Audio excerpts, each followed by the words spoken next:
Director വരികയാണ്. ആദ്യമാണ് ഷാജോനേട്ടൻ എൻ്റെ അടുത്ത് അഭിലാഷിന്റെ കഥ പറയാൻ കൊണ്ടുവന്ന് ഇടശ്ശേരി വെച്ചിട്ടുള്ള പരിചയമാണ്. അന്ന് മുതൽ ഇന്ന് വരെ എല്ലാ കാര്യത്തിനും അഭിലാഷിക്കുള്ള എൻ്റെ കൂടെയും ഞാൻ അവൻ്റെ കൂടെയും എല്ലാ കാര്യങ്ങൾക്കും ഉണ്ട്. അടുത്ത ഒരു സിനിമ എഴുതിത്തരാന്ന് പറഞ്ഞിട്ടുണ്ട്. അതിൻ്റെ പരിപാടികൾ ഒരു വഴിയിൽ നടക്കുവാണ്. പപ്പേട്ടനാണ് എൻ്റെ സിനിമയിൽ ഇൻഡിപെൻഡൻ്റ് ആയിട്ടുള്ളത്. പപ്പേട്ടനാണ് പടം ഡയറക്റ്റ് ചെയ്യുന്നത്. അതിൻ്റെ പ്രവർത്തനങ്ങൾ ശരി നടക്കുവാണ്. അഭിലാഷ് ചോദിച്ചായിരുന്നില്ല കൂടെ നമുക്ക് ആ സിനിമ 2 കമ്പനികളുടെ അപ്പൊ ഈ സിനിമയ്ക്കും അഭിലാഷിന്റെ പ്രൊഡക്ഷൻ കമ്പനിക്കും എല്ലാവിധ ആശംസകളും. അംജദാണ് ഈ അഭിലാഷ് പേരി പേരിയിലെ പ്രൊഡ്യൂസർ. അദ്ദേഹവും സിനിമയിൽ വന്നപ്പോൾ തുടക്കത്തിൽ കൂടെ ഉണ്ടായിരുന്നതാണ്. അദ്ദേഹത്തിന്റെ എല്ലാ കാര്യത്തിനും നമ്മുടെ എല്ലാ പൂർണ്ണ പിന്തുണ നൽകുമ്പോൾ നന്ദി, നമസ്കാരം.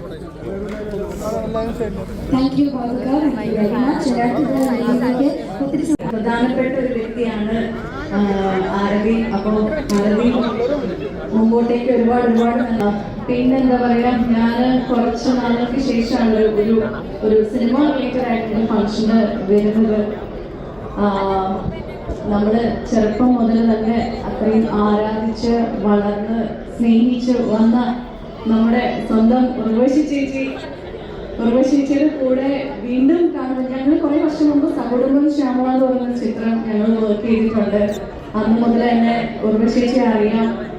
ചേച്ചിയുടെ അതുപോലെ തന്നെ ഞാൻ മകളെ കുഞ്ഞാറ്റ എന്ന പുതിയൊരു സിനിമയിലേക്ക് തുടക്കം കുറിക്കുമ്പോൾ കുഞ്ഞാറ്റയ്ക്ക് എല്ലാവിധ ഐശ്വര്യങ്ങളും ഒന്നും പേടിക്കണ്ട, കട്ട സപ്പോർട്ടായിട്ട് നമ്മുടെ ഇന്ത്യയിലെ വേഴ്സറ്റൈൽ ആക്ട്രസ് ആയ ഉർവശി തന്നെ കൂടെ ഉള്ളപ്പോ എന്താ പറയാ, അതൊരു വലിയൊരു സപ്പോർട്ട് തന്നെയായിരിക്കും.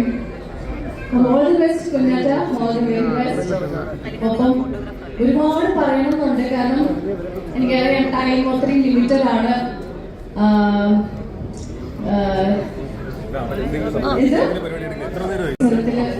ഒരുപാട് കാര്യങ്ങൾ സംസാരിച്ചു. വർഷങ്ങളായിട്ട് ഇതൊക്കെയാണ് എനിക്കും പറയാനുള്ളത്. എത്രയോ വർഷമായിട്ട് അഭിലാഷേട്ടനെ അറിയാം. അപ്പോൾ അഭിലാഷേട്ടന്റെ പ്രൊഡക്ഷൻ ഇപ്പൊ ഇവിടെ സ്റ്റാർട്ട് ചെയ്യുന്ന സമയത്ത് അത്രയും എന്താ പറയാ, ഒരുപാട് വിജയവും ഐശ്വര്യങ്ങളും എന്താ പറയാ ഉള്ളതും ഏറ്റവും വലിയൊരു മനുഷ്യന്റെ സ്ട്രെങ്ത് എന്ന് വെച്ച് കഴിഞ്ഞാൽ കുടുംബമാണ്. ആ കുടുംബം അഭിലാഷിനെ സംബന്ധിച്ച് അത്രയും ബ്ലെസ്ഡ് ആണ്.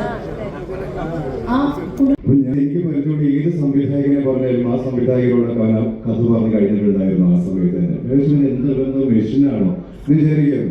പിന്നെ ആ ബന്ധം വളർന്ന് ഇത്രയധികം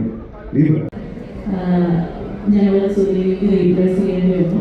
ബട്ട് ഞങ്ങളുടെ ആ ഒരു തെരഞ്ഞെടുപ്പ് ഒരിക്കൽ തെറ്റിയില്ല. പുള്ളിക്കാർക്ക് ഒട്ടും മലയാളം അറിയില്ല, പക്ഷെ ഞങ്ങളുടെ സിനിമയുമായിട്ട് വളരെ നന്നായിട്ട് കോർപ്പറേറ്റ് ചെയ്തു. ഓരോ ദിവസവും ഡയലോഗ്സ് എഴുതി പഠിക്കാനും അതുപോലെ മലയാളം പഠിക്കാനൊക്കെ ഒരുപാട് എഫേർട്ട് സൂര്യയുടെ സൈഡിൽ നൽകിയിട്ടുണ്ട്.